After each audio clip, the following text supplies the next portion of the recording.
The Funeral, written and illustrated by Matt James. Ring, ring. No school for Norma, said Norma, putting on her mother's shoe. A few days earlier, there had been a phone call. Her great-uncle Frank had died, and today was for saying goodbye. Norma was face in the mirror of her parents' room, though she was, in fact, pretty happy. It was a day off from school, and she would be spending it with her cousin Ray, her favorite cousin Ray. There was a little flag on the car that drove them to the church. Norma tried to sound out the word printed on it. F-U-N, she said, and then she said it again. The big black cars moved slowly through town. Norma rolled her window down. Then she rolled it up again. Up, down, up, down, until her dad pressed the button that took her window privileges away. Mom, Uncle Frank was really old, right? In the parking lot, her mother put a million Kleenexes in her purse and checked her makeup. Norma! She heard Ray from across the parking lot. Norma! Norma! The funeral was about to begin, and into the church they went.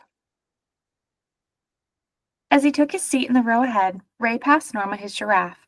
It was wet with slobber. Gross, she whispered to Ray, who didn't hear her.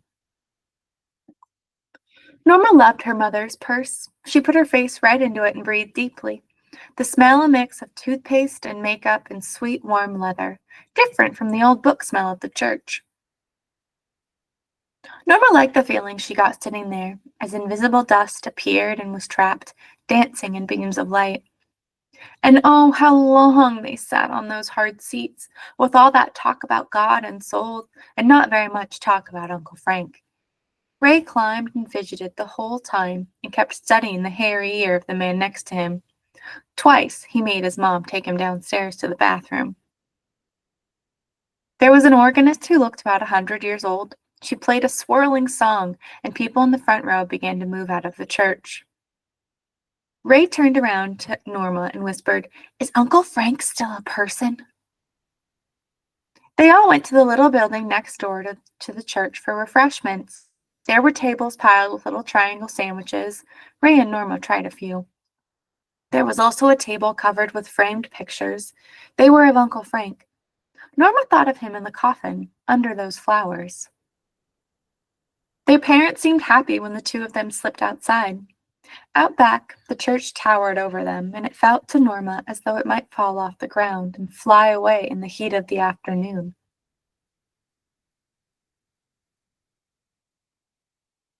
The two cousins climbed up to a little graveyard. They read the names on the stones. They found a little pond and looked for frogs and fish and things.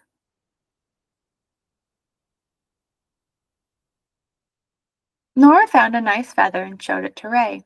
Ray found a stick that he liked and showed it to Norma. No, no, no, said Norma in her mother's voice. Sticks are not toys. You'll get hurt. Ray cried when she took his stick, but then she wrote his name in the mud and he liked that. Before long, Ray had to go to the bathroom again and they went back inside. Just before they left to go home, Norma stopped at a huge bouquet of flowers.